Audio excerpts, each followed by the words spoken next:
welcome back to The Movies Made Us Do It. Me and Matt are just about back in this heat. How are you doing, Matt? Other than being a pool of sweat, good. I know. I'm gonna have to noise remove this fan in the background. Yeah, I've got mine on as well. But that's only one fan. I mean, I've turned off the other two fans that I normally have. For audio quality purposes, I'm just going to sweat for the next hour and a half while we talk about these films. And my brain feels like, it just feels like mush. It's so hard to concentrate on anything right now. It was just before my wife went to bed last night. We were having a conversation. Yeah. And all of a sudden, I think we both realised that neither of us were making any sense. Yeah, it's too hot for conversation. Just sort of looking at each other thinking, well, I think I know what you mean. Yeah. But I have no idea what you just said. Do you know, I am not kidding. You know where I live. You've been here. Yeah. And in the summer, actually, you've been here in the summer. You know how hot it gets in the summer. I have been there in the summer. I am not kidding you. The night before last, I didn't check last night. I should have checked last night. The night before last, I looked at the thermostat, and it was 31 degrees at 11 p.m. here. Yeah. 11 p.m.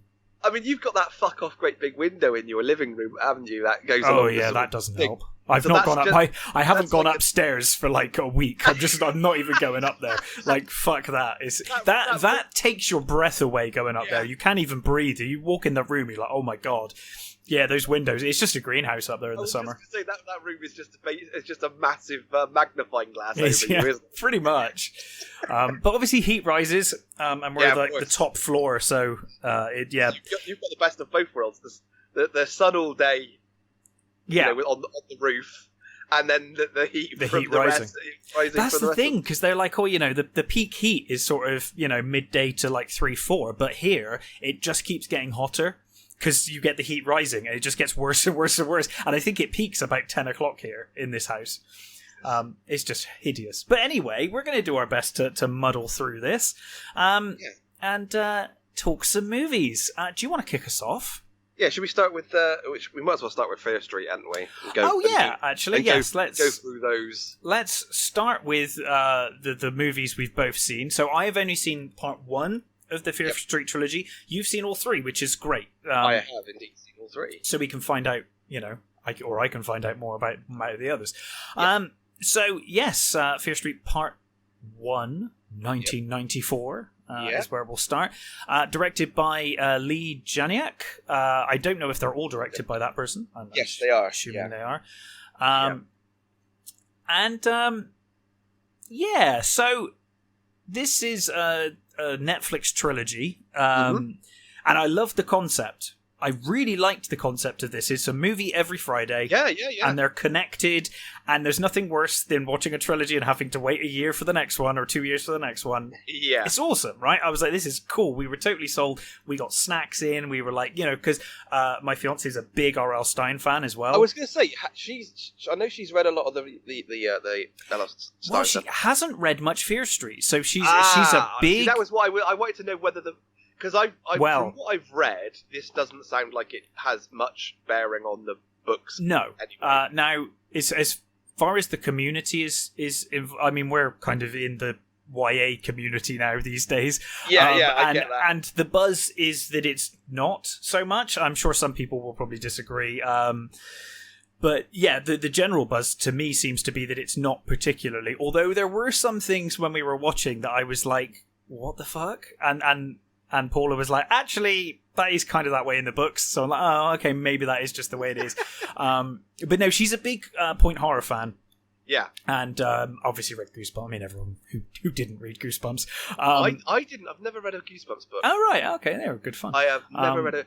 I did watch the sort of 90s TV show. Oh, yeah, I loved that show. We were rewatching that not too long ago. Which is actually quite good. So I remember it being quite good. It's fun. It's very Erie, Indiana in a way. Yeah. Erie, Indiana, there's a fucking series. Well, the early ones. I've only ever watched the first the first series or so. I never watched that because they did a reboot, didn't they, at some point? Yeah, they did. The good thing about what they did with the reboot is that they literally, it was like an Elseworlds.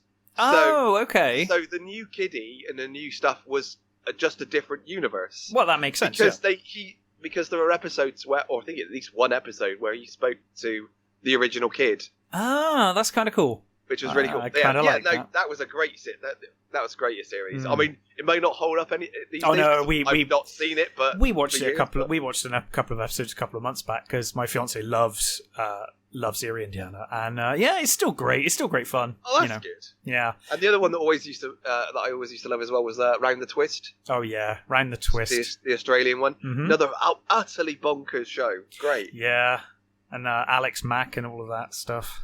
All those shows. But anyway, so this is based on Fear Street, but I don't think it's particularly any story as far as I know. I'm not a Fear Street expert, so I'm not gonna pretend to be. This first one set in 1994. Then there's one set in the 70s and one set in the 1600s. Yes, I think. That's right. So this one, the one that I have watched, is set in 1994, and boy, do they fucking make sure you know it. Oh my god.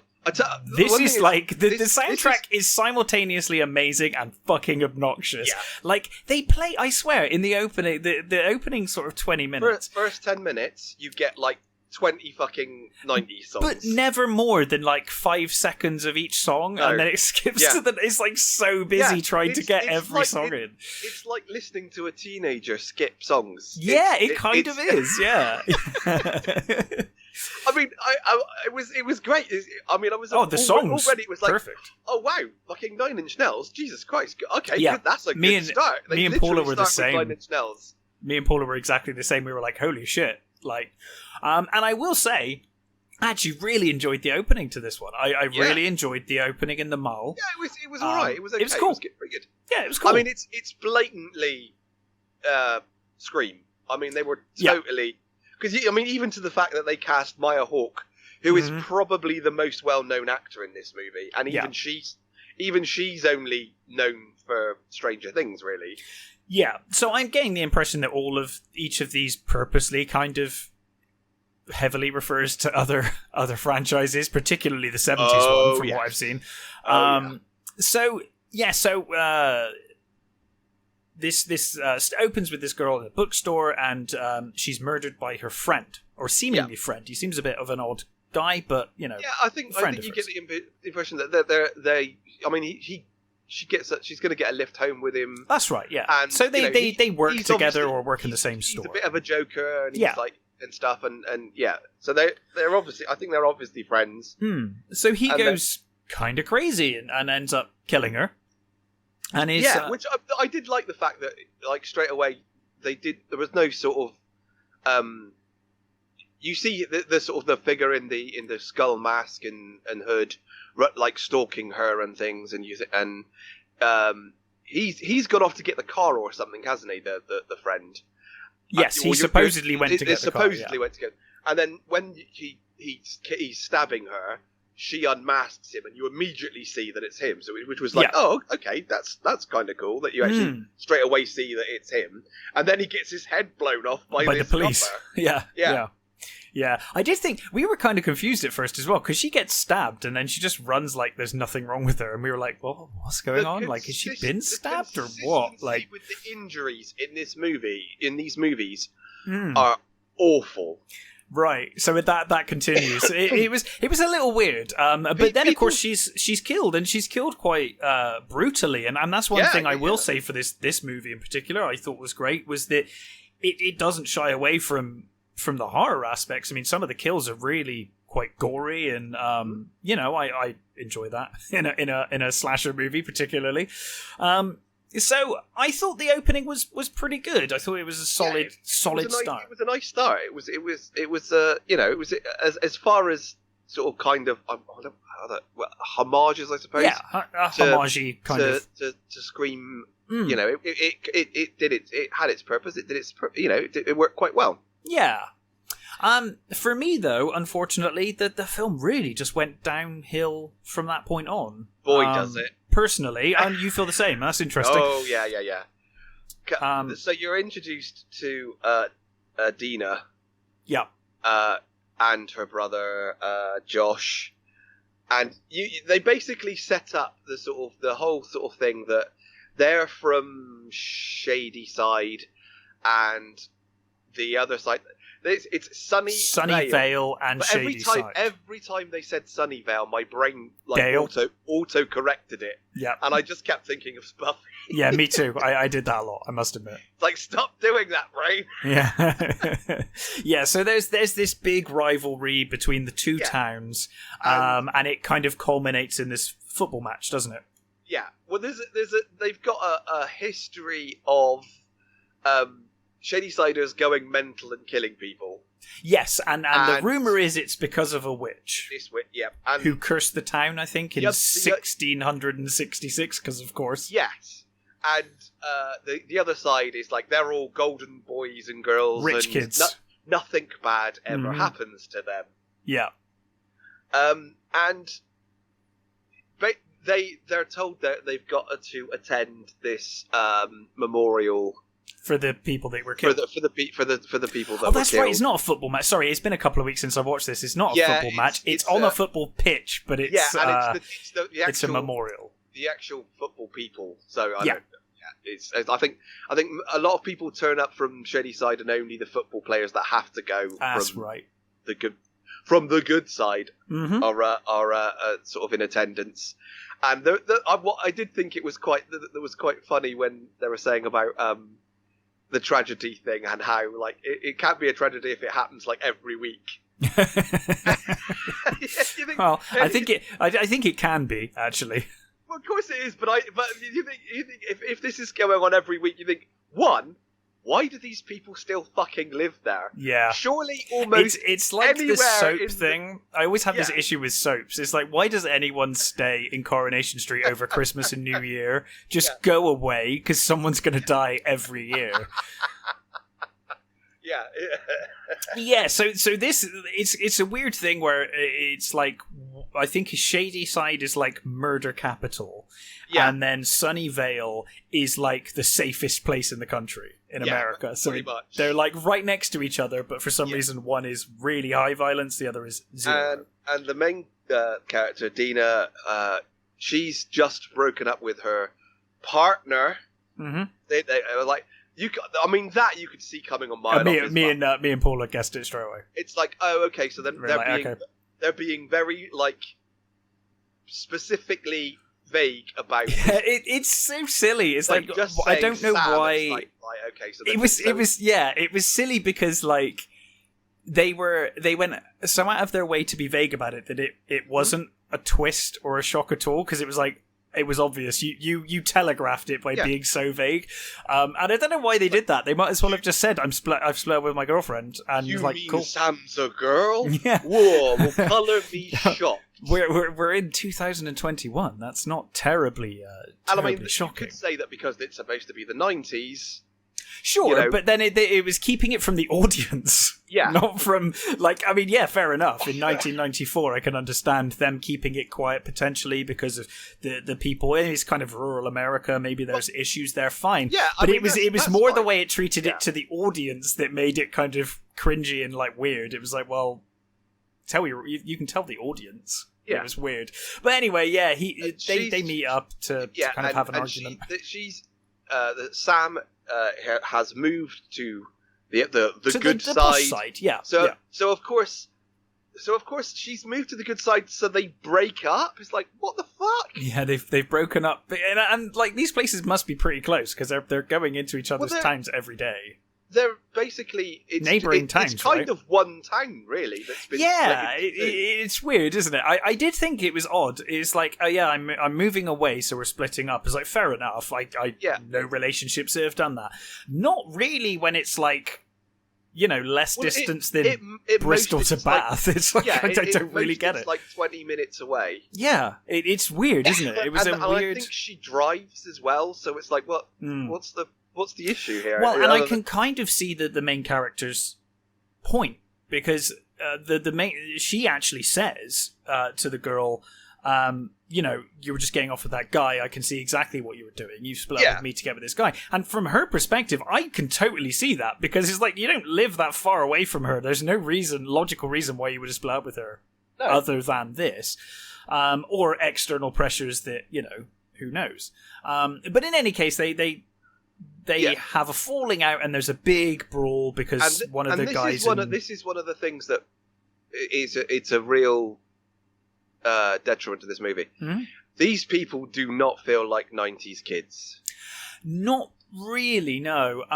They are so whiny millennial. They kind of are, actually. Now that you said it, I wasn't gonna. I'm not saying that 90s kids aren't whiny, because they are. We were. I was there. I was there. Yeah. I mean, you've only got to watch. I Know What You Did Last Summer, or Scream even. Yeah, even there Scream. were plenty of whiny kids back then.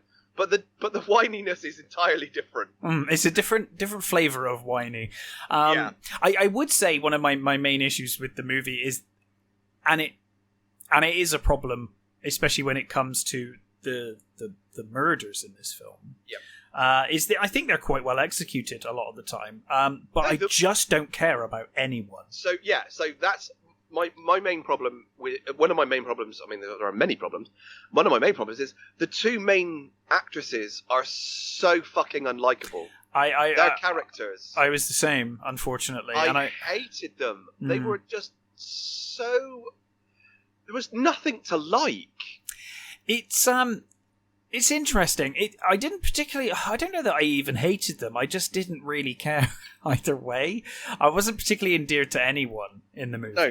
I mean, her brother Josh. I liked him probably the best. Okay. Actually, he was kind of funny.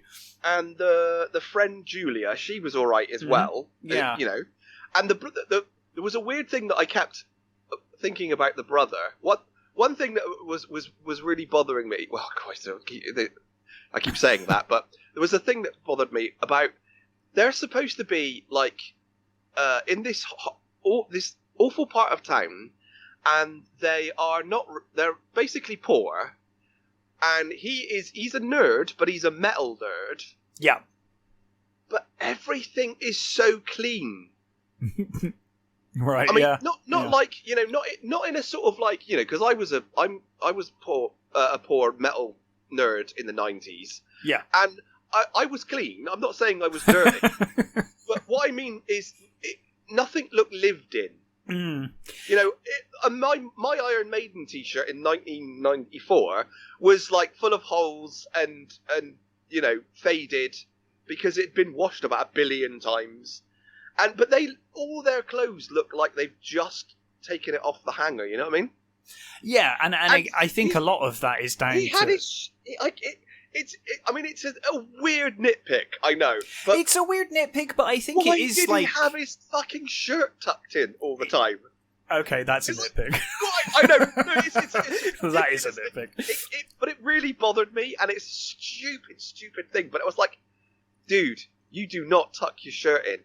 You don't. It's like he's got it over. He's got a shirt over his t-shirt, and it's like, okay, one is. At that point, it probably should be plaid. True. But you wouldn't do the fucking thing up, and you wouldn't have it tucked in. I don't care how nerdy he's supposed to be. I think so. Anyway, trying to set the scene all over the place. This heat is killing me. So anyway, so there's a big fight, and it basically ends in a car accident on the road. And that whole thing with the bus was like that. So they're in the bus. The Shady Siders are in their bus going home. Yes, from the memorial. Yeah, and this sports car comes up behind. There are like all these kids wearing masks and stuff. Yeah, and Sam is in this car with them. Yes, and they're beeping their horns and throwing drinks at them and all that sort of stuff. And they decide they're going to throw a cooler. Which is like literally like the most ridiculous thing you could have done. It's like, do you want to murder these people? Yeah, exactly. Like that was straight up could have very easily resulted in them dying. You literally threw a cooler at a fast-moving sports car full of water. Yeah, that's. I mean, if that hits the windscreen, they're probably dead. I mean, I wouldn't have thought they would end well. No, and. I think the idea was that I think she was planning on throwing the liquid from the cooler, not the whole cooler. But the way it was filmed, it looked like she kind of just intended to throw the whole bloody thing. And it's like, that's a terrible idea. While that was happening, she ends up having a vision of the witch. Yes. She ends up having a vision. Which is actually why she ends up throwing the whole thing as opposed to just the water. I think it's what's supposed to happen. Yeah, so this starts the kind of muddying of the water and the confusion that I had with this movie, which bugged me more than anything else, to be honest. Is like, what are the witch's abilities, and why does she choose to not use them or sometimes use them and not others? So the idea is that Sam disturbed the resting place of the witch, and that's then caused the witch to come after Sam specifically as the movie goes on, we figure out, right? But it's like, so then why was the possession happening at the start with the other kid? And then like... The witch decides to... get explained, but it doesn't really get explained until the next one. That's fine, and I was going to say as a caveat, I haven't watched the other two yet, so it may well be explained. Because I'm also very confused as to why the witch employs these killers. So there's these different creatures, killers, that are sent after Sam. They're the ones that they're the killers from like previous killers. Yes, they're previous killers. So there's a milkman who went mad and killed a load of like housewives. That's right, and then there's a girl, Jason Voorhees guy. The Jason Voorhees guy is the one from the second movie. So he's the sort of Jason Voorhees, Mike Myers-y guy. He's the one from the second one. Yeah. There's a girl called Ruby who went bibble and with a razor. Did you not think like all of the razor killed like a load of people? All of these backstories sounded way more interesting than the movie we were watching as well. I was like, I want to watch the Milkman movie. That sounds great. And I thought Ruby was the most interesting because she keeps singing. She constantly sings "You always hurt the ones you love." Yes, while she's walking along with this straight razor. But anyway, I was a little confused as to why these killers are sent after Sam and the other protagonist, Dina, and the others. When the witch also seems capable of possessing people, it's like, why don't you just possess the nearest person to the person you want to kill and just kill them like you did the girl at the start of the movie? I was really confused. It's like, she's got the ability to seemingly possess who she wants, so why doesn't she just possess the people she wants? I didn't really understand. It's like, once you've got the ability to possess people, I mean, just possess Sam and have her walk off a cliff if you want her dead. I mean, like, it does kind of explain it later. I'm sure it does, and that's cool. That's totally cool.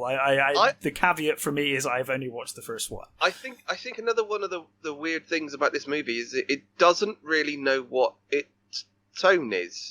The tone did feel a little all over the place because you've got these. I mean, they're 18s. They're 18s, so you get some really great. I thought some of them were great, really well done. I agree. There's a particularly good one with a bread slicer. Yes, that was like, wow, okay, which is really good. Yeah, but most of the time the tone is like it's YA. Yeah, which is what I was expecting and what we were expecting. It's very sort of, I mean, we're not even younger than that. Sometimes the dialogue in particular feels very like young teen, like really, really young teen. And there are elements of the movie that I pointed out, which I think are actually very prevalent in R.L. Stine's works. Like, for example, I said about halfway through, where are all the hospital staff, the police, the adults, like anyone? There's like murders happening in the street and no one's around. And Paula said like R.L. Stein books are often like that they're just not around. So it's like, fair enough if that's the world we live in here, I guess. It's like Peanuts. It's like it's all just kids. It's all mostly just kids. Yeah, it's got some cool kills in it. It's got some cool ideas. You don't get another kill. You don't get more. Nothing happens for a long time until like the last 20 minutes. And I think the most egregious part for me of this movie, and it's like, again, it's all very much a homage, and I get that. And I've seen a lot of slasher movies. I've written a slasher movie, hoping to film it later this year. obviously there are the slasher tropes, and one of those tropes is the sex scene, right? Fair enough. There's almost always a sex scene or pointless nudity in a slasher movie. Yeah, of course. Just has been, right? Yeah. But this film decides to do it in the worst possible way and time I have ever seen in possibly any slasher movie. Because normally those scenes happen when people don't know the killer's after them, they're unaware of the killer stalking them. This point, they are running for their lives, having found out about the witch, about all the killers, that they're coming for Sam, and for some reason, all of them simultaneously decide to have sex at the same time. And it's like, I guess that it was meant to be a joke and a commentary on that, but it felt so awkward, and like narrative-wise, it was like, what is going on? Like, I mean, even the the most absurd one, which is definitely a joke, is the fact that they couple up and go and have sex in and the one that's on his own, who clearly loves himself a lot anyway, basically has an alone time moment. Yes, he does. Yeah. And you think, okay, that's clearly supposed to be a joke on the whole let's have sex. Absolutely, and I think that's fine. But the placing of that scene in the movie, in terms of when it happens in the movie, this is like literally we know that these people are after Sam, and we have this plan to deal with it. Yeah. And now we're going to choose to ignore it, and it's like, what are you doing? They figure out that they're only after Sam, because at one point one of the killers runs past one of them.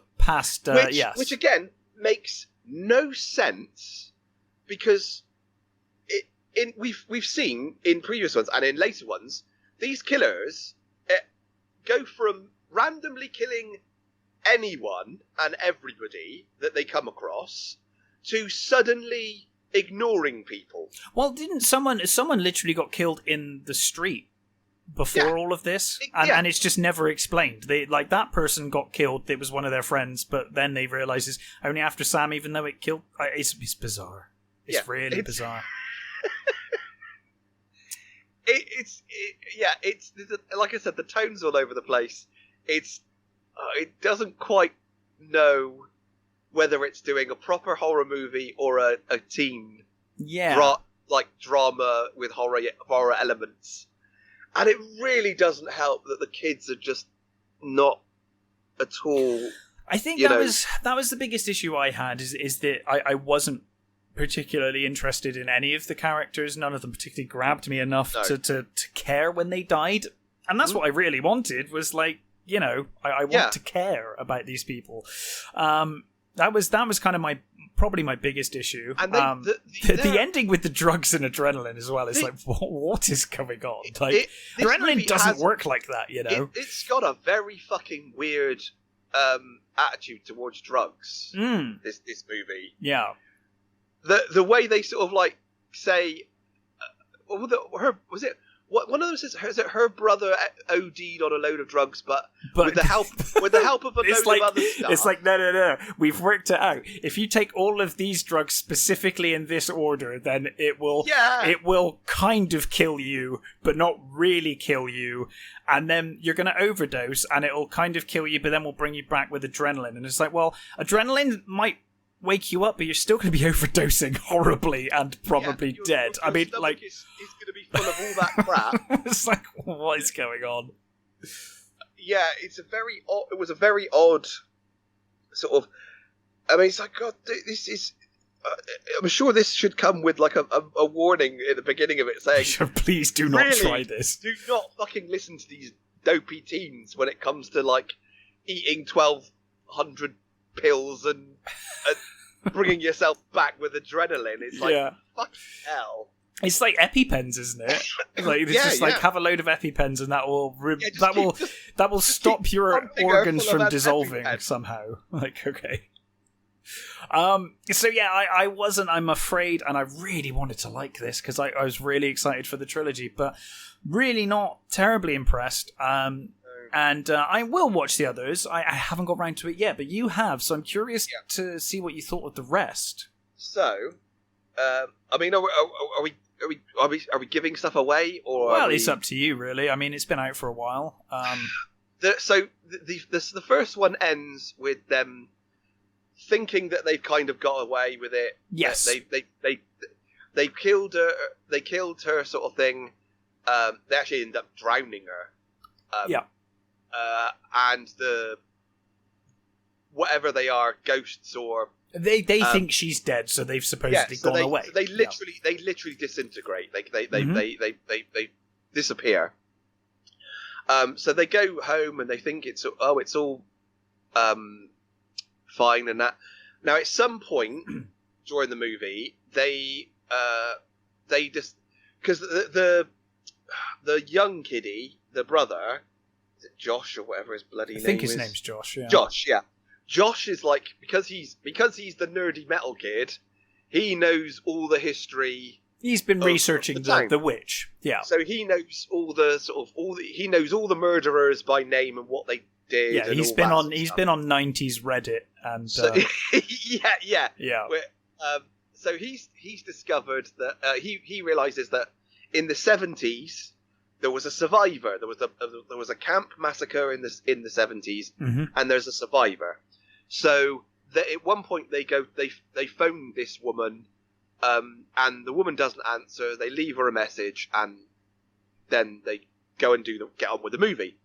At the very end, they're at home, and they've got a message from this woman, and she says, it's not over. It's not over. You think you're safe. Blah blah blah. It's not over. All that sort of stuff.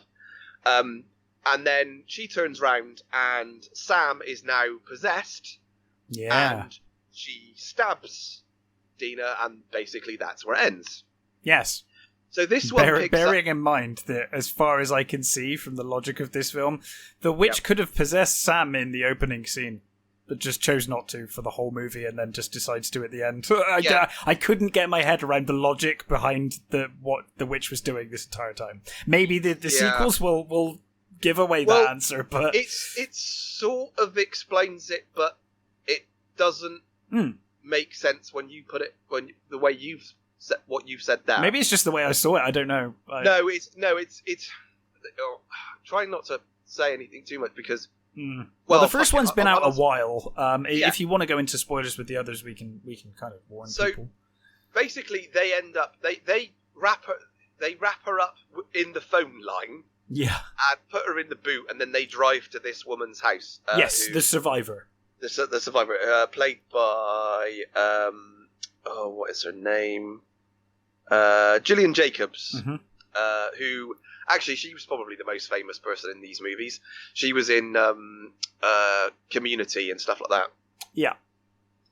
So she survived this the massacre. They go over. They handcuff her to a radiator in her house. Yeah. And you get at the beginning of this. You also get the copper from the first one.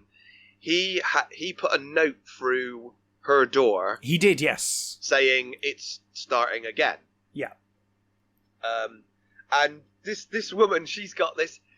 Her house is like all these locks and stuff, and she has this like wall which is just full of clocks, and alarms. The alarms go off, and it's like she lives by the alarm. So it's like this alarm is for feeding the dog. This alarm is for checking all the windows are closed. This alarm is for like feeding yourself or whatever the fuck it is. She's like full on that. One of the things that doesn't make sense is the fact that she's got all these alarms like checking locks and sort of things like that. And like the kitchen lock is so easily breakable. She's got no bars on these. You'd have thought if she's that fucking paranoid, this house would be fucking the house from Halloween. I was just thinking the Halloween house, like yeah. It would be full of traps and gadgets and like at least bars on the fucking windows. Because I loved that about Halloween, the new Halloween movie. You know that kind of Sarah Connor. Yeah, no, that was awesome. That was really good. I like that too. I'm still not sure I want to see the next one, but well, we can talk about that a little later. I will watch it. But... Yeah, that's an interesting one. So she then tells them the story of what happened. Now, in the same way, not quite the same way, because it's a different sort of thing. But there's a. Shall I give it away? I mean, it is fucking obvious. So you know the whole thing about, it's a girl. She's gay. Fine, okay. That weird setup trick thing. Well, I wasn't even bothered by it. It just seemed odd. It was just an odd choice to. Weird thing. It was weird to hide it. It was weird to go over the top in your ambiguity and hide it when it's like it's not even a really relevant plot point to the movie. So why hide it? It was like weird. This girl, she's called. The woman, I should say, when they go to see her and that, she's called C. Berman, right? Mm-hmm. C. Berman. You don't get her first name. She's just called C. Berman, right? So in this camp, in the 70s camp, this camp is it's a summer camp for both sides of the town, and they have like capture the people wars and all that sort of stuff, and there's obviously all the rivalries come out while you're there. Now you're introduced to Sadie Sink and Emily Rudd, who are sisters. They're the Bermans, right? So you've got Sadie Sink, who again, she's from Stranger Things. Yeah. I think she first appeared in season 2, I think. Mm-hmm. And her sister, Cindy. So already they've set up Ziggy and Sadie, right? But the woman's called C. You think, well, and she's called Ziggy. That's obviously not her real fucking name, is it? So they set up this thing where you're led to believe that Cindy. I mean, this is spoilers here, but it is fucking obvious. It's like, oh, it's not the right. They weren't actually called Zebedee. It's not the one that survived. You're Ziggy, not Cindy. Oh, because she's actually called Catherine or something, or something, but she's known as Ziggy. Sure. Again, the soundtrack on this one is full of like great. It's awesome. Stuff, but used slightly better here. That's a relief, because it was kind of obnoxious in the first one, and all the songs were great, but it was like they were used very obnoxiously. It was like, oh god. One of the ones that I really liked was in the first one, they have the Cowboy Junkies version of Sweet Jane, which is one of my all-time favorite cover versions. This is very controversial, and people will hate me for it. I think Sweet Jane by the Cowboy Junkies is so much better than the Velvet Underground, and I know that's sacrilege. Ooh, okay, but I think it's a better song. There is something weirdly sexy about that song. Okay, which and they use the Velvet Underground version in this one. Sure, which I thought was kind of cool. That's nice. Yeah, I mean, it was just a nice little thing. So basically, in this you've got Ziggy, who she's the rebellious, take no prisoners type of girl, and her sister is trying to be one of the Sunnysiders. So she's in with she's one of the counselors, sort of thing. And again, there are no fucking adults here, only older kids. Apparently, that is an R.L. Stein thing. So I can't argue with that. That's cool. That's like the world we live in. Sorry, there is one adult. There is one adult. One adult, and she's the nurse. Okay, right? And she was the mother of Ruby. Oh, okay. The one that went psycho and killed with the razor. Yeah. So she's this sort of. They almost set her up as like a witch in the nurse's office. She's got like weird stuff and like a book and all that sort of stuff. And they kind of Ziggy gets like tortured at one point, and she goes to the nurse, and the nurse is acting really, really weird. And Emily's boyfriend Tommy, she says, "Oh, you're going to be the next one. I've seen the name. You're going to be the next killer. I've got to kill you." So she attacks them, and she tries to kill this Tommy. Right. Basically, they subdue her. She's carted off. So remember in the first movie when the friend is babysitting those two girls, the twins. Yeah. And they we need to put give the twins over to someone before we can go out, sort of thing. Yeah. So they drop her off at this woman's house. That's the nurse. They drop her off at her house, right? Which you do sort of think, if she tried to kill someone in the in the 70s, she got better. And her daughter was murdered a load of people before that. Why would you willingly give children to her? Well, that is a legitimate question. Anyway, so you've got this the setup now, and basically Tommy starts acting funny, and he's starts being all weird and peculiar, and there's now going to be they're going to play the sort of the war game. They're going to capture the people sort of thing. So they're split into their teams. Of course. And we have an excuse for people to go missing with no one questioning. So they've all run off into their separate things. Yeah. And there's you get this sort of underneath the this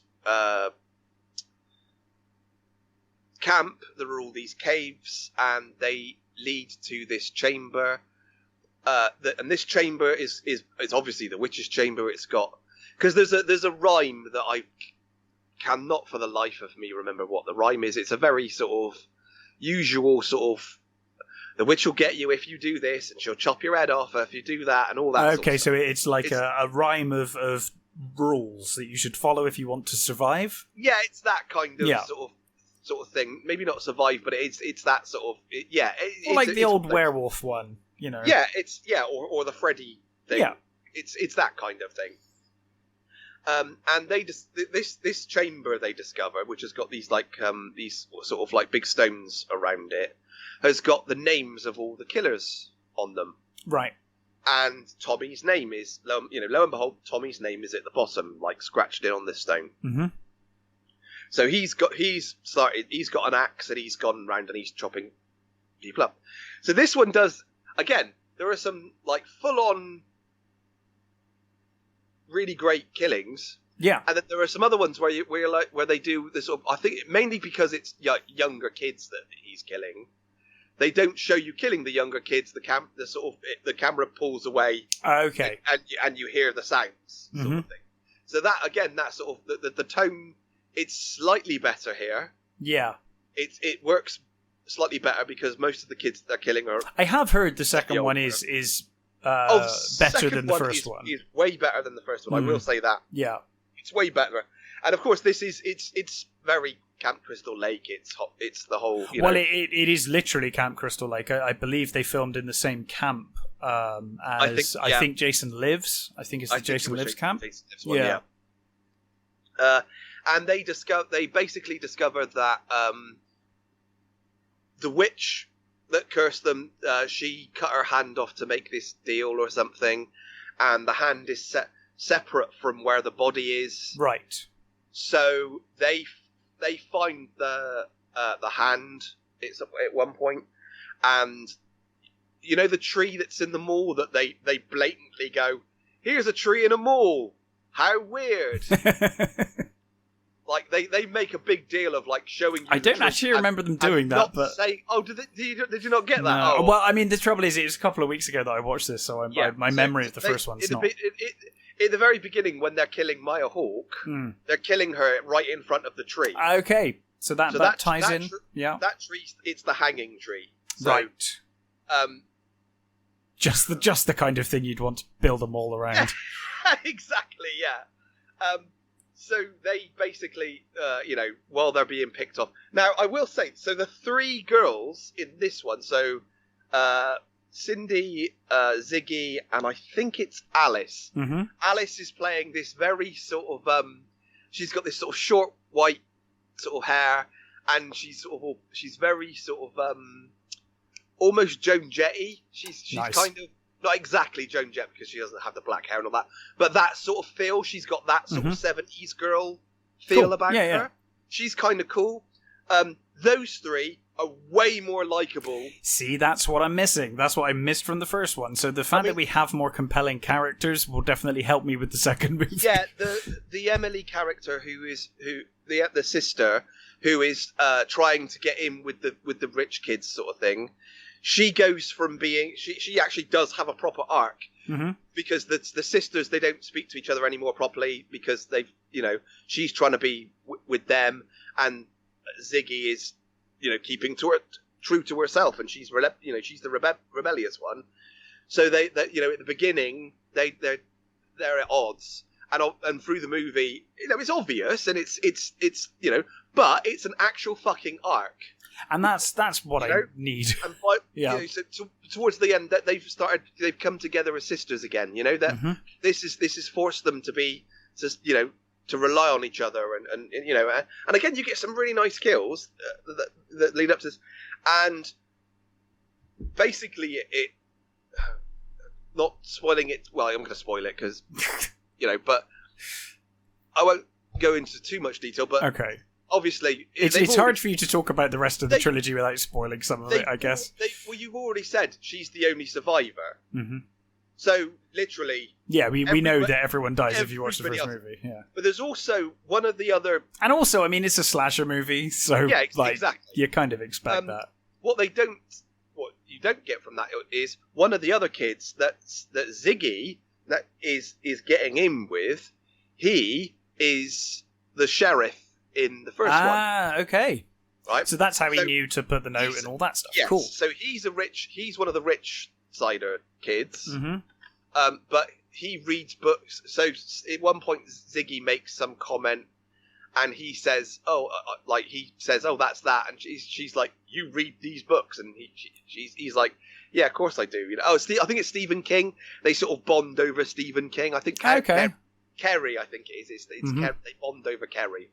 So he obviously, he's like, but he's obviously got a legacy. He's going to be the sheriff. Yeah. So that he knows he's got this legacy sort of thing. So he can't be too friendly with her, but they are kind of they're getting closer and closer sort of thing.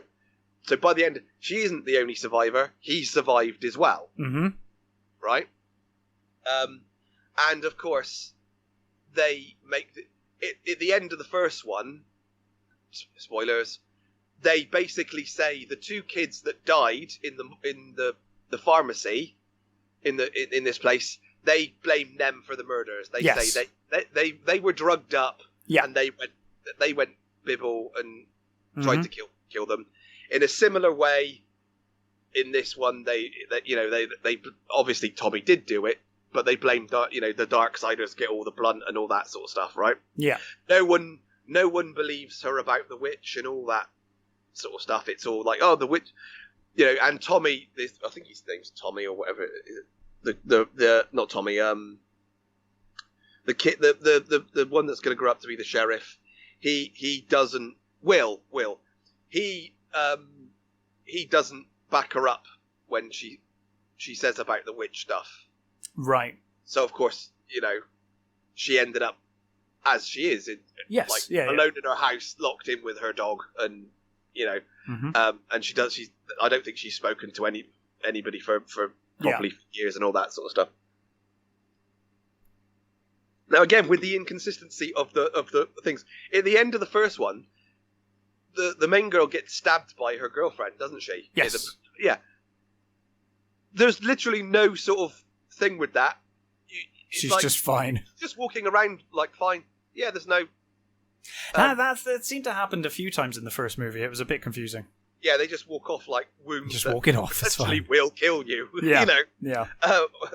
Or like they're like Wolverine or something. Mm-hmm. So I will say... Better than the first. This is by far the best movie. Oh, is it? Okay. Oh, and that's stretching it. It's not a good movie at all. Right. But it's a real shame. I really wanted to like this trilogy. As a sort of a slasher movie, it's not bad. It's okay. I've certainly seen worse Sure. Seen Oh yeah. a Well, I hell of mean, a lot better. I've you know? watched a lot of slasher movies, so I'm Exactly. sure I've seen way worse than the first movie. So you know, like most of these things, there were way more bad slasher movies than there are good slasher movies. yes, there definitely are. There really are, because I mean, slasher movies are kind of like zombie movies. They're cheap and easy to make, really. Exactly. So there are an awful lot of them. Yeah. Yeah, it's better than the first one, but it's not great. And then that takes us to. So that takes us to 1666 or whatever it is. Yeah. So the oh god, where do I start with this fucking movie? See, I thought this one might be the best one. This was the one I was actually looking forward to the most. So, Right. of the three, when I was like, oh, you know, the 1600s one might be really interesting. Yeah, that's what I thought as well. Go on, Matt. Do you know what the worst thing that they do in this movie? I don't know. You tell me. The actresses from the Oh actors, no, they don't do that. Yeah. No. So because ancestors look identical. yeah, so the main girl, she's Sarah, and the girl who plays Sam is Hannah. The So are they daughter. are they more compelling in this one than they were in the first one? Oh, see, that's god, because you never know, because it may not be the actresses, it could just be the roles they've been given. Worse because they're doing Irish. Oh no! Everyone in this village is doing Irish. It is atrocious. It is so bad. Oh my fucking god, is it bad? I mean, so you didn't like it? We're talking far and away levels of Irish here. Oh wow! It's so bad. So you basically get Sarah Fear and Hannah. Sarah is got this. She I think when you first see them, they're birthing pigs or something. Okay. And she's sort of like, she seems to be, I think the town kind of likes her, but I think she's a bit weird, sort of thing. And obviously, her and Hannah, they're secret lovers, of course. Okay. So they are meant to be related to the two in the future, or no? I don't think so. Well, that's a weird choice. So they've taken the same actresses not even related in the past. But it's basic. But it's done basically as it's the character from the first one, Dina. So she's basically living Sarah's life. So there is an actress that is playing Sarah, but you only ever see her. Oh, I see. She's seeing it through her eyes, kind of thing. Yeah. Right. And we see her as her. Okay, that's not so bad. That's less bad than I thought it was when you first explained that. No, because you only ever see the actress playing Sarah like once or twice. Right. You only ever see her when like the visions come on or they're talking to, you know. Other than that, they're all played by, you know, all the people from the second movie, they're all playing characters in this movie. Okay. So this one is like the origin of the witch, right? Yes. Yeah. So they do this.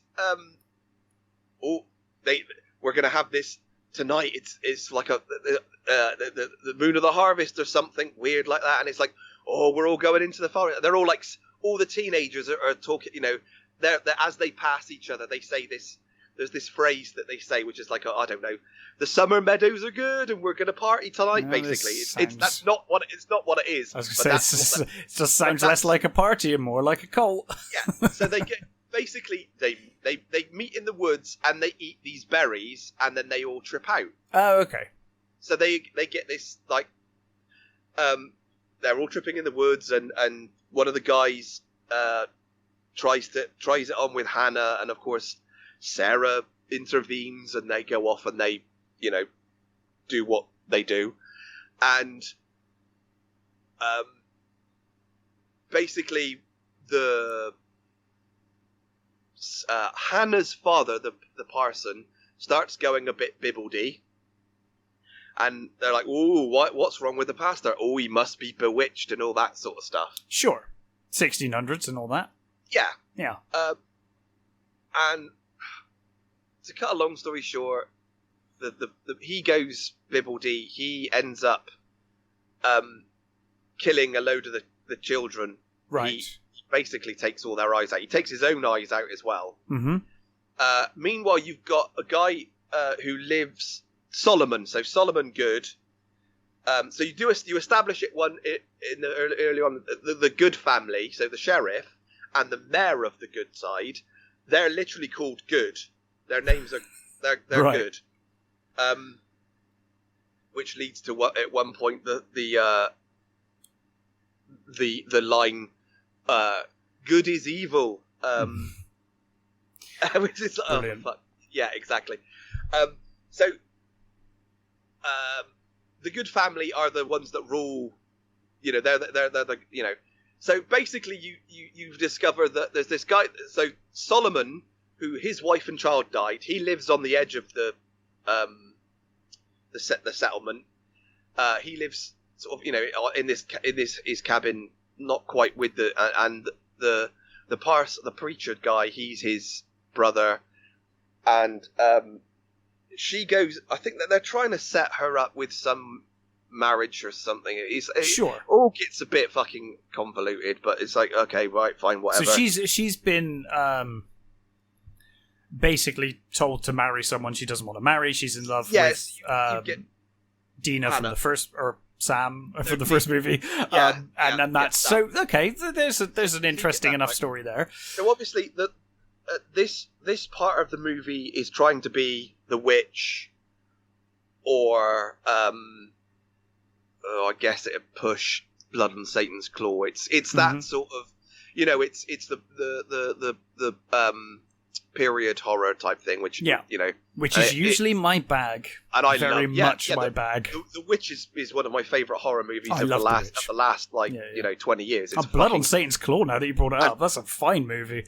That Blood on Satan's Claw is on the list of movies that we will be covering at some point. So yes, it's nowhere near as good as that. Okay, sure. You know, fucking clearly. Again, they don't really act like that, but then you think, well, okay, fine. They've already set it up as being like that anyway, right? Yeah, it's kind of the way these movies are now, I guess, at this point. So, I think it's fucking obvious that the witch isn't the one that is the curse, right?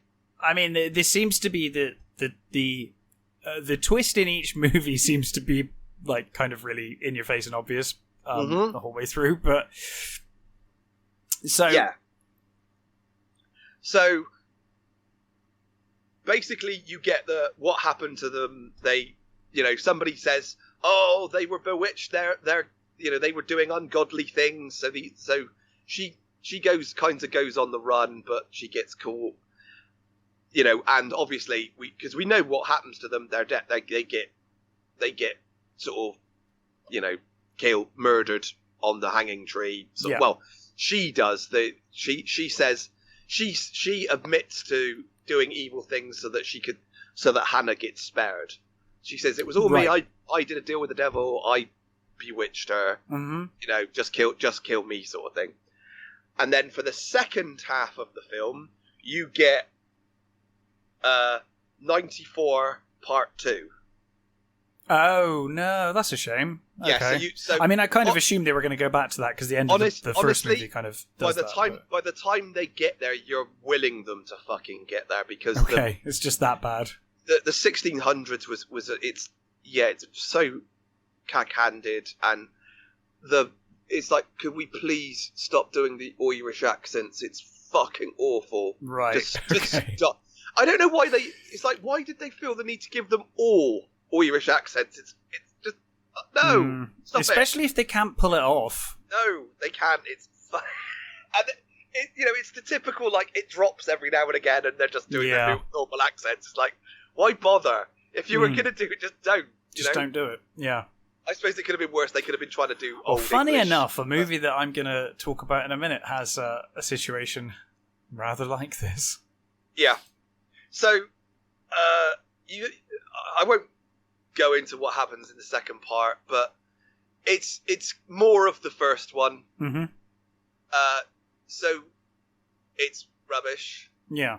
So overall, I mean, this was a bit of a bust. Yeah.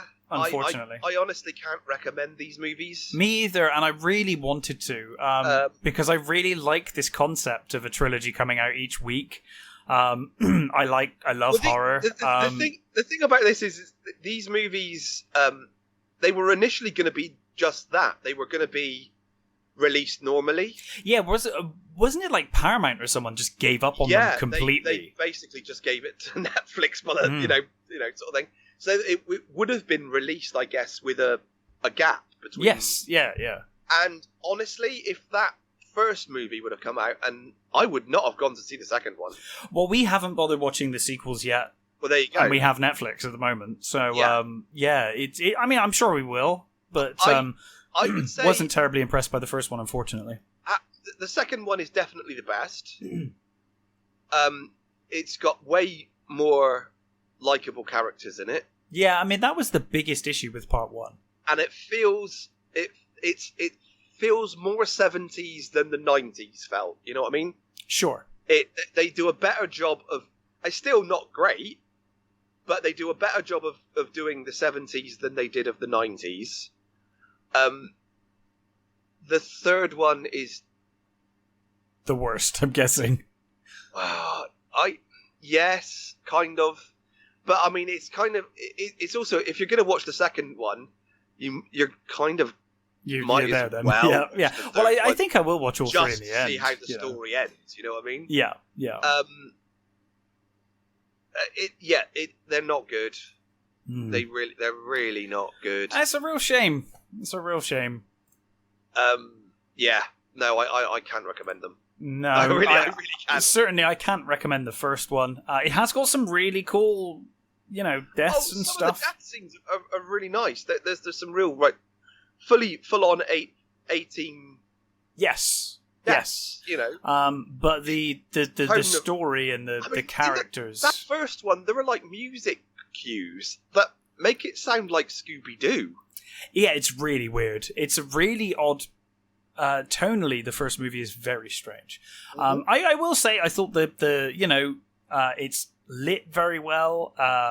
Some of the kills are very cool. Yeah, there are things to like. It's not actually there's a couple of really nice shots. Yes, there are. So, I mean, so the director, she's not a terrible director. No, by no means. It's the story and the characters that are my main issue. I just didn't find any of them really likable. I'm sure I read somewhere that the director is married to one of the people behind Stranger Things. Oh, okay. Which makes a lot of sense.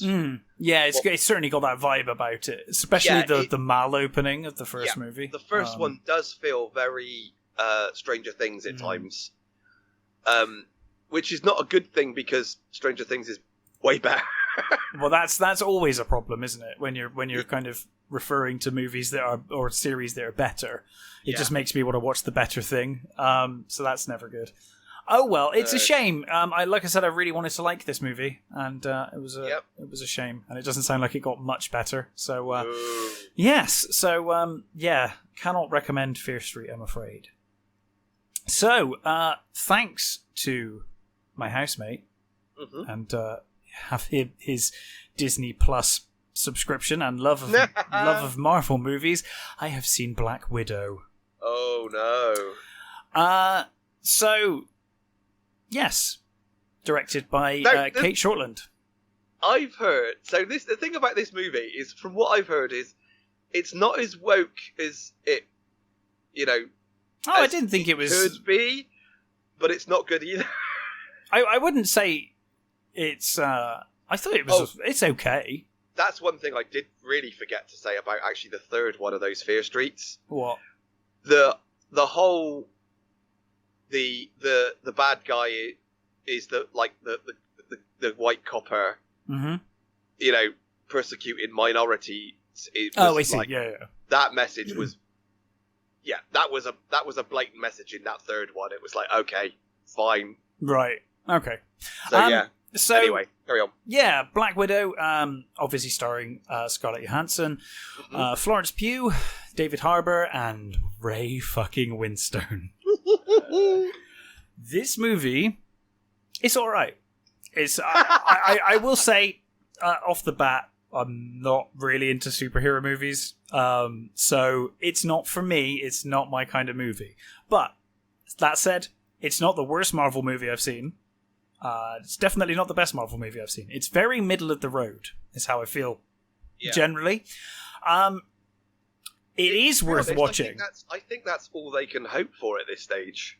Maybe. I don't know. It's for me, it's been repeating itself over and over again for about 10 movies now, so I'm it's more of the same. But it's almost worth watching to try and see Ray Winstone trying to do a Russian accent.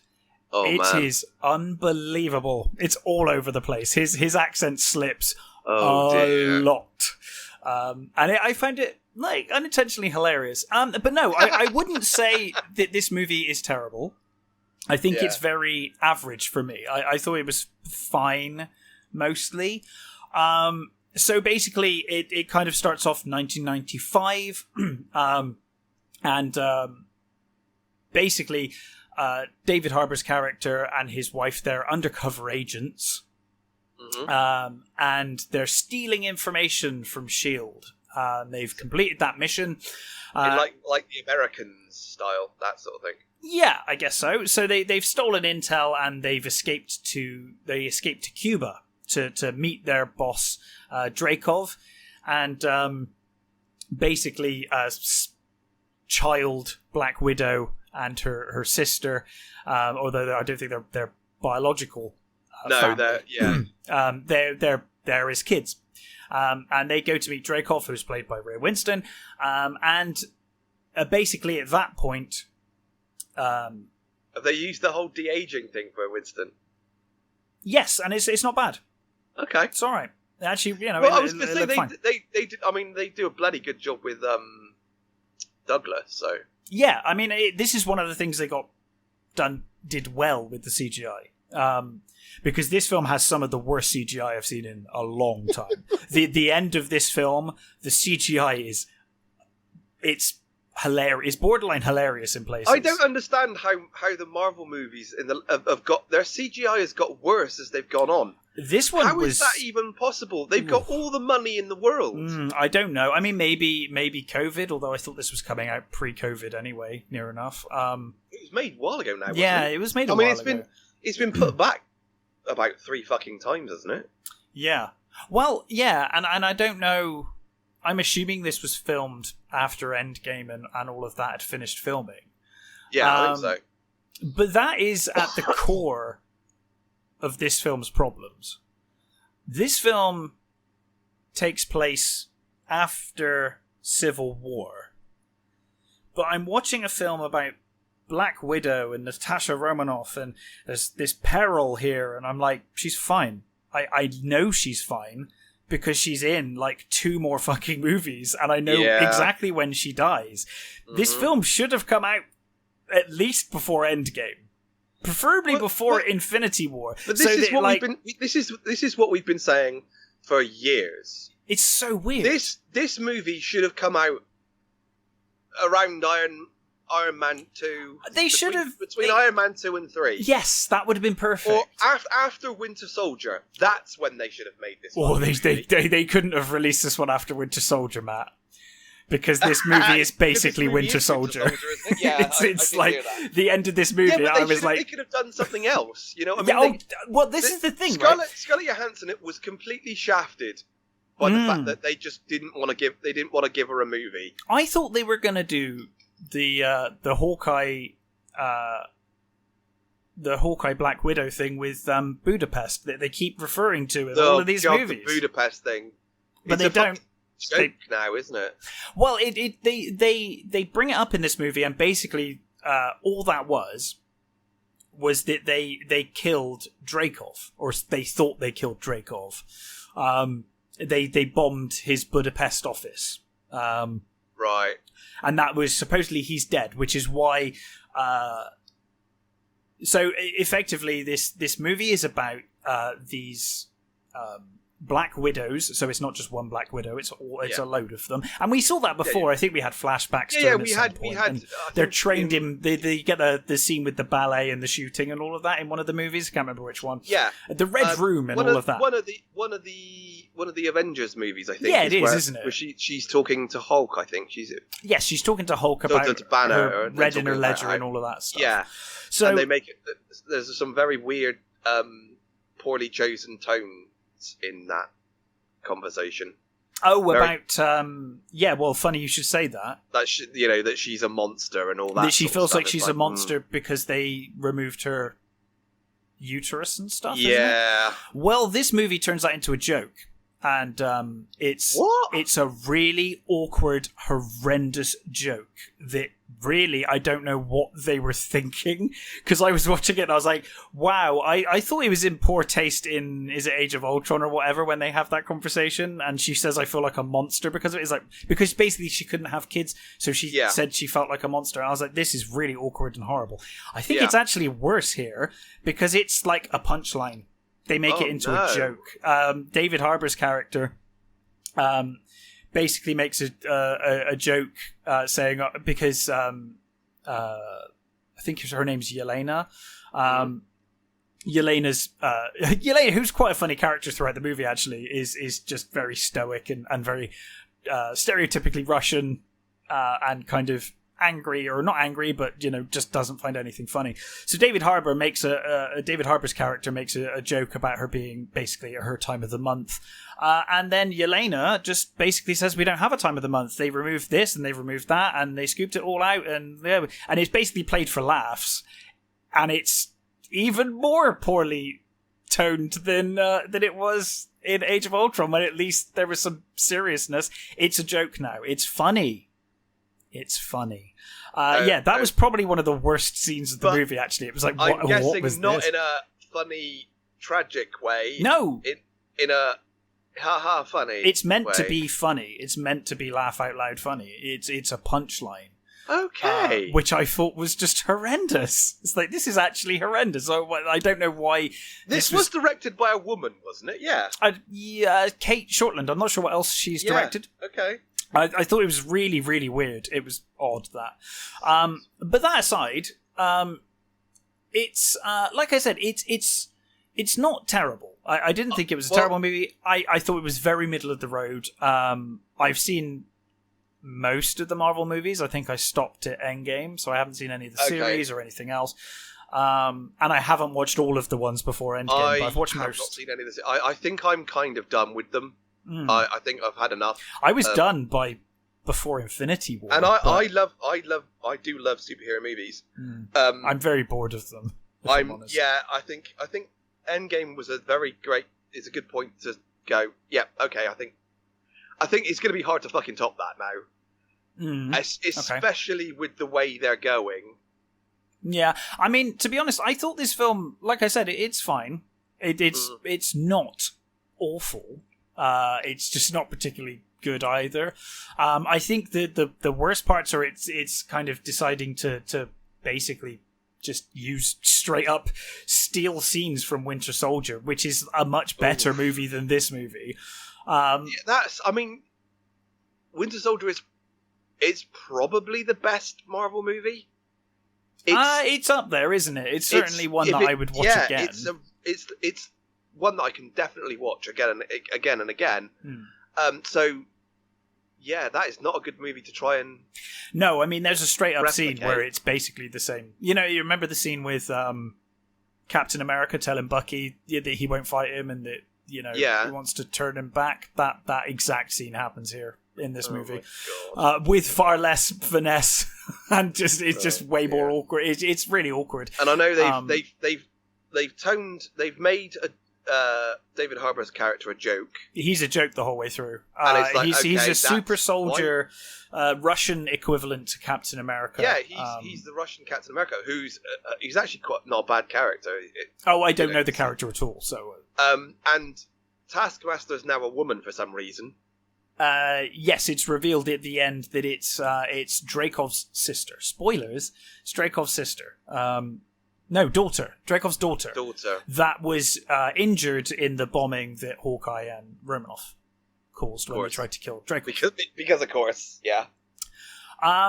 So it's not terrible. It's very, very middle of the road. The CGI is just dreadful in places. I can't believe that it looks so bad at some points, like laughably bad. There was a moment in the movie with Yelena and an explosion that I laughed out loud at.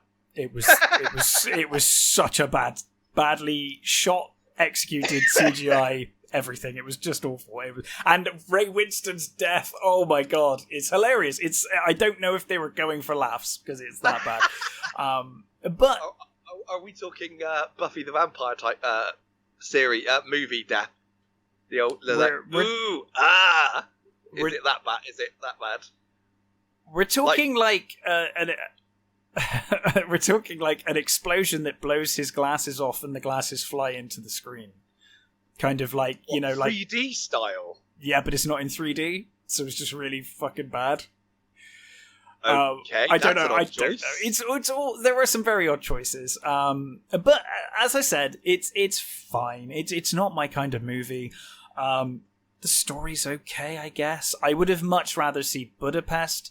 They've really ruined what I thought was a much more interesting Red Room. They've changed what the Red Room is now. Oh, okay. It's no longer just a little, quiet place where, secret things happen. It's because it needs to be Winter Soldier. It's now a big flying thing up in the sky. It's a giant floating, flying, castle thing. Of course it is. Yeah, I mean, it's very much we're trying to do Winter Soldier. But yeah, so it effectively... Oh, God, I do apologise. I feel like I'm all over the place today. The heat in this place is driving me crazy. But yeah, effectively, it centres around this... the Black Widow program and them all being brainwashed killers. And there's this chemical that when they get... exposed to it breaks the programming, basically. So it's about them breaking the programming, and Natasha obviously never knew that this was still going on. She thought it ended when they blew up the office in Budapest, and then it conspires that that's not the case, and Yelena catches up with Romanoff. There's a really weird scene with that as well, because so like logic goes kind of out the window in places in this movie as well. Like Yelena gets this stuff. She gets deprogrammed, and then she has a vial of this stuff left, and she sends it to Natasha. Natasha gets it and then goes to visit Yelena, but then for no reason they have a massive fight. One of those. When she turns up, they have this big fight, and then Natasha's like, "Why did you attack me?" And Yelena's like, "Well, I didn't know I could trust you." And it's like, well, then why did you send this fucking vial, the one vial you had, to the person you don't know if you can trust, who's also an Avenger, which you'd assume was pretty trustworthy at that point. Well, I presume she Natasha doesn't have she's broken the programming. Yeah, the programming's been broken on her already. Yeah. So it's like, why did you send that to her if you didn't trust her anyway? And it was like, we need this fight to show that they're both really skilled. But it's like, why didn't you have an enemy there? Then you could have done it that way. It feels really awkward that these two sisters are fighting for literally no reason. It's really odd. There's some odd choices like that all the way through. Why they just didn't do Budapest? It would have been... That's the movie we all wanted, wasn't it? I thought. Yeah. Why didn't they just do that? That doesn't even make any sense. It's odd. Or why didn't they show us her, like, breaking her programming? Wouldn't that have been more interesting? Yeah. And it's very odd. I know what they're setting up Yelena as the next Black Widow. They are. They're also setting up Yelena turning up in a Hawkeye series or movie based on the end of this movie. We are. I mean, this is the main thing that I've got with Marvel these days. It feels less like you're watching a movie and more like you're watching the setup for the next movie. And that's all it ever is now. It's like they don't make movies anymore. They just make setups for the next movie, which will just be a setup for the next movie. Like, there's no, like, you know, like, at least I guess Endgame felt like an ending. But, like, most of these movies, like, during the last phase as well, it was the same. It's like, God, we're just watching a movie that sets up the next movie. And this movie has inherited one of the things that I know you agreed with, because you really hated the last Thor movie. And again, the comedy in this movie, it ruins and undercuts the seriousness of some of these situations and some of these things. I don't know what it is with the Marvel. Ever since Thor Ragnarok, I think it's Guardians. Guardians of the Galaxy was funny in a really good way that worked, and then they just took that and went, "Oh, you like funny things? Everybody should be like that." Yeah, and then with Thor, we're like watching literally genocide, and then they joke about it afterwards. It's like, really? Like, Thor's entire people are dead, and it's like, yeah, hilarious. Yeah. It's weird. But as I said, it's not. It's certainly not a movie that's designed for me. I'm not a big superhero guy. I did enjoy it. I didn't hate it. I just thought it was pretty average. As far as the Marvel movies I've seen, I'd say it's not the worst. It's not the best. It's somewhere in the middle. Yeah, but the main issue I had... I'm not going to bother, I don't think. Maybe not. I mean, the main issue I had, to be honest, is the fact that it's not based on Budapest, which is probably the only historical story I would have liked to have seen. Yeah. And obviously it's set after Endgame, or sorry, it's come out after Endgame, when I know when Natasha dies. So nothing in this movie is gonna... Because if it had come out before all of that, there would have been a sense of like, oh my god, maybe Natasha dies in this movie and Yelena takes over at the end. Yeah. There's some stakes here, but there's not, because you know full well that she's going to be fine no matter what happens in the movie. I'm also guessing they couldn't do Budapest because they really did not want one of the guy heroes in this movie. I don't know if that's the case. Because they did. They said that because Stark was going to be in it. They were going. Really? Initially, they were going to put Tony Stark to make a cameo, and then they basically said, "No, we don't really want her to have any of the male heroes in it." Well, and that's fine. You couldn't really do Budapest. No, you can't, because Hawkeye was an integral part.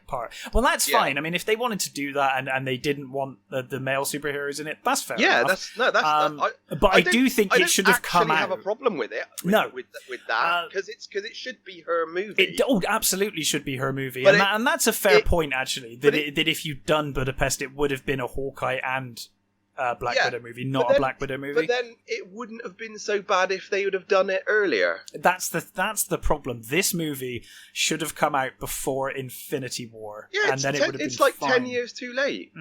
Really is it, because, like I said, it kills all the stakes. I know she's fine the whole movie. There's nothing's going to happen to her. I know, because I know when she dies. So that was my biggest issue with it. It's not terrible though. It's fine. No, I've heard some sort of from a lot of people that it's just meh.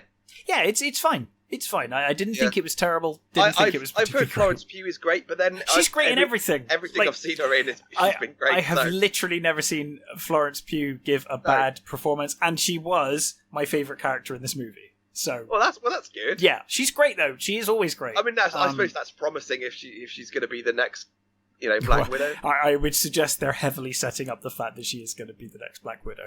I mean, to be honest, the only one I'm definitely going to see out of the next movies is going to be Doc Strange. Right. Yeah. I was interested in Shang-Chi until I saw the trailer. Yeah. Because the thing is, it looked like more of the same. Which is, I am a superhero fan. But I'm a DC fan. I'm not really a Marvel fan. I like a lot of Marvel stuff. I'm a big X-Men fan.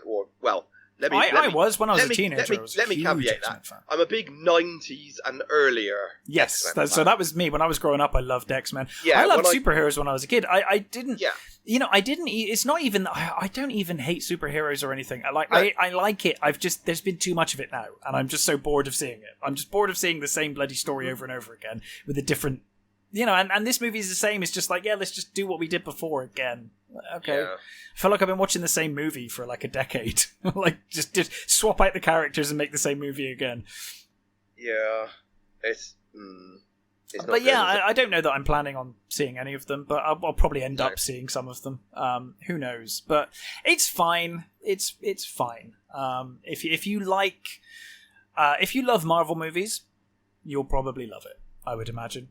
Yeah, well, I 'Cause think it's fine. it's had quite a big drop off in its second week, I think. So Has it? Okay. yeah, I'd read it was doing quite well, but it did really well in its opening week. But then it's like you said, it's a Marvel movie. They do well anyway. Even the ones that's that true. even the ones that have, as they put it, because the numbers that they want are ridiculous. Well, yes. So when we say, oh, it's a Marvel movie that didn't do very well, It still did more than most did movies. ridiculous amounts of fucking money. Sure. So even having said that, there's been a drop off. It's still done. It's still amazing. Stupid amounts of money. Yeah. You know what I mean? So it's like it's far from a fucking failure. It's just it would just be a failure in the eyes of the fucking suits. Mm-hmm. Yeah. But yeah, it's fine. So if you like the Marvel movies, I'm sure you'll find it fine. It's very middle of the road for me in terms of the Marvel movies. That is, it's very middle of the road, but not terrible. So probably worth a watch. Yeah. So I'm not going to go out my way. No. So what have you watched? So I have seen The Waterman. The Waterman, which is a Netflix movie. Yes. It's directed by David Oyelowo, starring him as well. I mean, he's not the main. No. He's it's got Rosario Dawson. I was going to say, it. Is that Rosario Dawson? I can see on It the is, poster. Yep. Alfred Molina and Lonnie Chavis. So Lonnie Chavis is the main character. He plays Gunner, and he. I've seen him. He plays the younger version of one of the characters in This Is Us, the TV series, which is one of those stories that I have. One of those series that I have a kind of love-hate relationship with. There's stuff that I really love about that show, and I still watch it. But there is stuff in it that makes me cringe like fuck. But he's quite good as the younger version, one of the younger versions of one of the. Anyway, so. Gunnar is moved into a new town with his mum and dad. His dad, played by David Oyelowo, and Rosario Dawson is his mother. And they've moved into a new town, and he's a very he's a nerdy kid. He draws comics, and he likes to sort of go on adventures. And he's writing a comic about a ghost detective who's solving his own murder. That sounds awesome. Yeah. Can we see that movie? Yeah, exactly. That sounds great. I think I've seen that movie. I think I might have seen that movie, you know. His mother is sick. Is sick. She's got I think it's basically cancer. So he basically goes to the library and he starts researching cancer and things, and he's hearing this story about this guy called the Waterman, right? Who in the early, I think it was in the 1900s, there was this part, like the old part of this town sort of thing, when it was originally this town, and it was a mining community, and one day the dam broke and it washed everybody away, and the Waterman had while he was mining, he found this stone, this glowing stone that didn't appear to be worth anything, but it's like, okay, that doesn't make sense, it's a glowing stone, but anyway. Well, I mean, it's probably worth something. So he was wearing this stone when they all got washed away. Everybody died, including him, but he came back. Okay. So the stone has some kind of... Yes. It brought him back. It brought him back to life, and his wife's body was never recovered. Right. So this is a myth, yeah, I'm assuming. Yeah, it's an urban legend about this, like, you know, kids are afraid of the Waterman. He spends all his time in the forest or in the river searching for his wife's body so that he can bring her back. Right. And presumably the child here thinks he might be able to save his mother. Yes, exactly. Yeah, this sounds like quite a sweet story. He gets it into his head that if he finds the Waterman, he can maybe persuade him to help use the stone to cure his mother. To cure his mother. So you've got the sort of family dynamic of his dad was in the Navy, and obviously he hasn't been around his son a lot, so they have a strained relationship. And the dad's sort of, he's a military man, so he's a bit brisk and a bit abrasive, and he doesn't sort of get his kids, nerdy obsessions. He just wants to play, football with him and all that sort of stuff. But so they have a sort of a strange relationship. But obviously, he's incredibly close to his mother. Gunnar meets this girl called Jo, who she seems to be holding court in this abandoned building, where she seems to sort of live as a tent now. And she's charging kids money to tell the story of the Waterman and her encounter with him. Right. She's seen the Waterman. She's got a scar to prove it. She's got this scar on the side of her neck. She's sounds like she's got a good racket going on. Exactly. So after a particularly rough night for his mother, he decides that's it. So he takes his dad's samurai sword. I was wondering when he was going to get the sword, because that's So his dad was stationed in Japan and brought a katana home with him. So he takes the sword, and they go and buy provisions and stuff. And he says he's going to pay Jo to take him to where she encountered the Waterman, to try and track him down and meet him. Yeah. So it's obviously it's a family, it's a sort of kids family movie. Yeah. It sounds like quite a sweet story, to be honest. It's got some lovely little animated bits. Oh, cool. Like when his drawings sort of you see them come move to life. Things. Mm-hmm. Yeah. And he goes to see he gets this map he gets a book at some point. That's got these annotations in it. Somebody's written these notes in the margin, and he figures out that it's this Alfred Molina's character. So he goes to see Alfred Molina, and he says to him, at first he's like, "Go away, this is a prank, blah, blah, blah, I'm not interested." But he eventually lets him in, and he tells him the story of the Waterman properly, and he says he's real. Yeah. And he gives him a map, which is how he gets this map. So you've got Alfred Molina's character, who he's not in it very much, but he's the guy that sets him on his sort of kind of on his way. Yeah. Meanwhile, while they're going through the search in the forest, excuse me, I'm going to sneeze. Oh, come on, he's going to be one of those holders. Oh, come on. Oh, it'll come. Anyway, this is good entertainment. Yes, sorry. It's gone away for now. Hopefully, it won't come back. It'll come back. It'll come back mid-sentence, and you know it. Yeah. While they're in the forest looking for the Waterman. Yeah. In the very distance of the forest, a forest fire has broken out. Oh dear. So this forest fire is getting closer and closer to them. And so are they aware of this, or the kids are not? Right. They do not know. And there are certain things. There are I don't want to spoil anything. There are certain things that they interpret as signs that they're on the right path, which are not. They're clearly signs that something is wrong in the forest. You know what I mean? Sure. Yeah.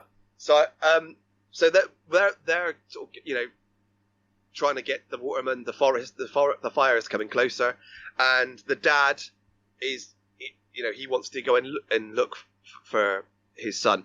You've got Maria Bello, who I love. She's a great actress. She's not in it very much, but she's the town sheriff, and she's sort of looking for him as well. And there's a sort of, obviously, Jo, the girl, she clearly has family issues going as well. Mm-hmm. Again, I'm not going to spoil anything. So there's stuff going on with her that you find out, and is why she's like she is, and Have you ever seen Bridge to Terabithia? No. That is a really great family movie that will wreck you. It's that's got loads of like lots of animated stuff, like with their imagination and stuff. And this kind of feels like it wants to be that. Right. It's not. It's Bridge to Terabithia that is a really, really great movie that will that will destroy you. This is not that, but it kind of wants to be, but it isn't bad. It sounds quite compelling. I mean, you've kind of sold me on it just from your description. I'm like, I kind of want to watch this movie. It's a very sweet. The ending is quite twee, and I'm not going to give it anything away. But it's a bit twee. It could be a bit harder. More impactful, and I wish they would have done more with the animated stuff. I think I think they could have used that a lot more in a nicer way. But I will say, as a family movie, it's actually quite nice. It sounds it's quite fun. Sweet. It's not. If you want a nice adventure movie with good performances and I think it's a Yellow's directing debut.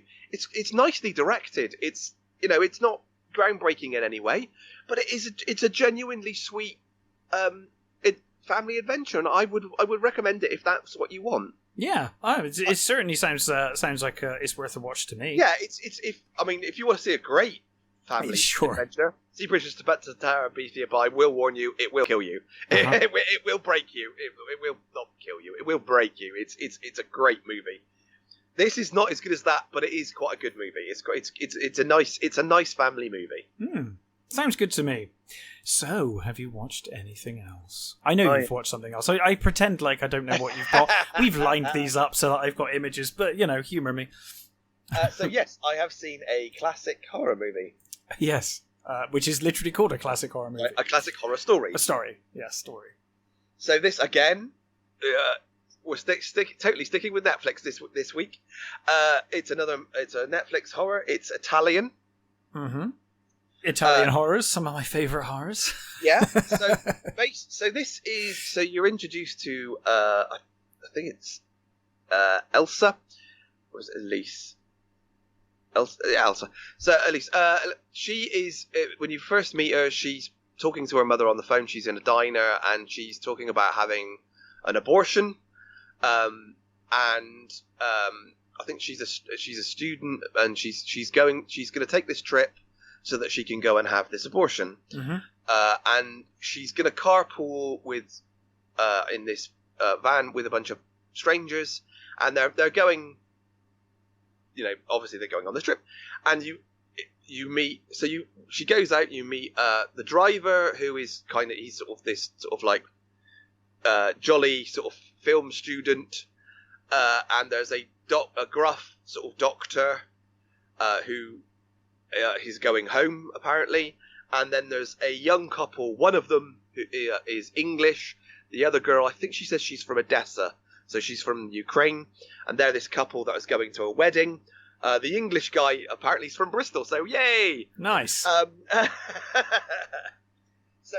They're for various reasons they're traveling on this bus, and while they're traveling, to avoid a dead animal, they crash. The bus crashes, and they wake up, and they're not where they crashed. They're in this clearing, and there's this weird cabin that's sort of there. Uh-huh. And the English guy who was driving, he's injured, so he's a bit banged up. So they leave him in the van. They go and explore this cabin, and in this cabin there is these paintings that tell this story, which the driver he says he's heard this story, and it's the story of this community that was starving. They were dying, and 3 knights, the Knights of Honor, turned up from afar, and they made this bargain with them. Now these guys, we're talking like weird folk masks with red hoods, red sort of, red outfits these guys are wearing. They're like full on scary, folk Sure. monster type things. Like one doesn't have a tongue or something and doesn't speak. One doesn't hear or something, and what they've got their little. There's a little rhyme sort of thing that they've got, that goes with it. Another rhyme. Yeah, exactly. And obviously this community made this deal with them. They sacrificed, somebody to these things, and obviously in return they get to serve them, and they got saved. Yeah. So, this one is it's got touches of Midsommar about it. Ooh. It has a sort of it does have a sort of folky horror sort of thing, and at times. So this is going to be a difficult one because I do not want to give anything away. Yeah. But I can't really review it without saying. Well, yeah. I mean, saying that it's got touches of Midsummer is pretty high praise for me. I will say, you do see the twists coming. Okay. There are certain twists that I certainly saw coming. But then I have seen shitloads of horror movies. Yeah. So maybe your average person might not have seen them. I think there's one particular twist that I think is pretty much telegraphed, kind of from the beginning, which I'm not going to spoil. But a sort of halfway through, they find a girl in the attic who's in this. She's in this sort of like almost like a Wicker Man thing, and she's had her tongue cut out. And they sort of rescue her, but they end up hiding, and one of them gets sort of quite brutally killed. And there's a whole sort of they try to go for help, but end up circling back to where they started, sort of thing. And so you get that kind of stuff, and then you get a twist, like towards the a later twist that I'm not going to spoil, but I will say this movie is what's the word I'm looking for? It's not a parody. It's a what is the word I'm looking for? For fuck's sake. Not a parody, but yeah, it's satire. Thank you. Satire. Okay. I just the word. It's the twist makes this a satire. It's a satire on it's a comment on us. Okay. And I'm not going to spoil it, so I'm not going to do that. I will say I mostly enjoyed this movie. It's quite good. The performances are good. It's filmed quite nicely. There are some really nice shots in it. And trying not to give anything away. I think I would recommend this movie. Yeah. But I would also say, there's a particular bit at the end that I thought was very funny, and I can't say anything because it will spoil the movie. But it is definitely a satire on. Oh, I nearly let something slip then. There's another movie that it's similar to that it reminds me of. Mm-hmm. But if I tell you what that then I'll know. Is, yeah, it will tell you what happens at the end, sort of thing. Sure. So I can't tell you too. I won't spoil. Like I said, I won't spoil it. But it's a quite a good horror movie. But it's not a standard horror movie. It's not your average slasher. Come the end, it's something else. And I think I would recommend it. Actually, I think it's not. There's nothing new, and it will remind you of a lot of other movies. Yeah, but it is actually quite a well-made. Well, Italian that's horror. something, isn't it? Yeah, I think it's, and the ending is not going to work for a lot of people. But it worked for you. But I think it worked for me well enough. It was cool. Okay. And it is, if you keep in mind that it's a satire, and that it's not going to end as it starts, then I think as long as you go with it, I think you'll be okay. Yeah, it sounds interesting enough. I will probably give it a go. Yeah, I would recommend it. I'd like to see how you what you think of the end. I think because if you watch it and we can spoil it later. Okay, let's do that. So yeah. Because next time we're going to be covering The Omen.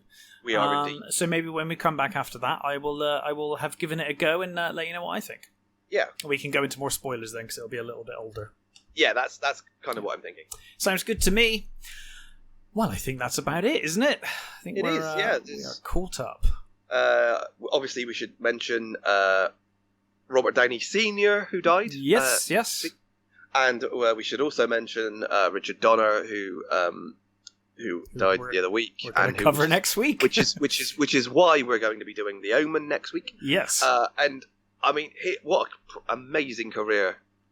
Oh yeah, both those guys. Absolutely. I mean, I don't know Downey Sr. as much as I think Americans would. I think his career. I think he did.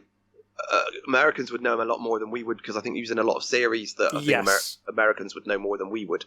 But I mean, Richard Donner's career is absolutely amazing. The thing that's amazing about Donner is not just the amount of great movies he made, but the diversity of those movies. You would never think watching Superman that that's the same person who made The Omen. No, and both are fantastic films. Yeah, and I mean, he did Goonies. Yeah, exactly. Another of my all-time favourite movies. Yeah. And the one that I didn't realize, because he started in television, he did a lot of sort of thing, a lot of them did in that sort of period. He directed, he directed the Nightmare at 2,000 Feet episode of yes, Twilight he did. Zone, yeah, which is like it's almost like the one Twilight Zone episode that almost everybody has seen. It's the one that everybody knows about, because there was the movie version of that as well. I think is what helped. Twilight Zone movie as well. Yeah. So an absolutely phenomenal career, and as we said, next week we will be doing The Omen. Yes, it's all for you, Damien. Yeah, can't wait. I'm excited. I'm excited. You briefly mentioned Halloween. We're almost getting close to 2 hours. It's been a long episode. Yeah, but the Fear Street took about an hour. Yeah. But you mentioned Halloween. The new trailer came out, and it's everything I feared it was going to be. I want it to be. I want it to be good, but it feels like they went out of their way to distance themselves from the Halloween sequels and all of the more silly stuff in the Halloween sequels to make a real, as grounded as you can get with Halloween sequel to the original movie, and put it all to bed. And now they've decided to bring him back, and now they're making all the same mistakes that they made with all the old NAF sequels. I'm really confused. Why have you done this? I don't understand why they... They say supernatural again, don't they? Yeah, which I thought the whole point of this was to get rid of that. Exactly. They ditched all of that. In the last movie, you blatantly set it up so that you didn't want any of that stuff. No. And now we're back there immediately. It's kind of humorous in a way, because they've been they were so determined to avoid all of that and put it all away, and they're like, oh no, we're ignoring those movies. We're going straight back to the original as a sequel to the original. And now it's like, immediately you've made the same mistake. Okay. I mean, it could be fine. I'm looking forward to it. To be fair, I honestly don't think there was shouldn't have been a way that he could have escaped from. Oh no, absolutely. The last movie, so I guess the only way to do that is to make him supernatural. But that's why I don't think they should have done another. It was a great ending. I enjoyed that movie. They want their franchise, don't they? So they're gonna, it was obvious they were gonna do, because I think they've already said they're doing another one after this. There's two, isn't there? There's two more, I think. But yeah, it just feels really, really weird. It's kind of amazing that they've instantly found themselves back there, but never mind. Yeah, what a weird choice to make. I mean, but I did love that first one they made, so I will certainly give it a go. You liked it way more than I did. I think there was stuff in that movie that I really liked, like the one shot was great. Oh, that was amazing. That was a truly, truly great I mean, there was some really dumb shit as well, like with the doctor and stuff. That whole stuff was like, oh my god. And the actual all the stuff with the asylum was like, this is the dumbest people ever. Yeah, it's like a 1950s asylum. Oh yeah, no, I meant the fucking bloggers. They're like, hey. Oh, no, here's your that's mask, you fuck. That's what I mean, exactly. Like, what are you doing? Yeah. What did you think was going to happen here? Yeah, you've been silent for like 30 years. Here's your mask. Let's see what happens. Here's the mask when you did all of those murders. Yeah. Yeah. We'll see. I'm kind of excited. I'm excited to see it. I'm just a little concerned that it's like, well... You seem to be very quickly falling into the mistakes that the Halloween sequels made. Before, yeah. And I love the Halloween sequels, most of them, for various reasons. But, you went out your way to avoid all of that, and now it seems like you're going to just basically do it yourself. It's kind of weird. But anyway... Jamie Lee Curtis was fantastic in it. Oh, but that was the best bit about that movie. She was truly brilliant. It was that role reversal that I enjoyed so much. Seeing her out of the school window instead of Michael. Her becoming the predator in that movie over Michael. She's hunting Michael in that movie. I loved that stuff. That was great. It was great. It was a really but it should have stopped there. How many franchises can we say that about? I mean, all of them should have stopped there. All of them, yeah, they've come back. I mean, all of them just should have stopped. But never mind. I'm going to pass out soon, so I think it's time to draw this to a close. This has probably been the most rambling one we've done, but it's so hot. It's like 31 degrees in here or something right now. So I can't think. We will be back next week with The Omen, which I'm very much looking forward to doing. So yes, until then, stay safe and we'll catch you next time.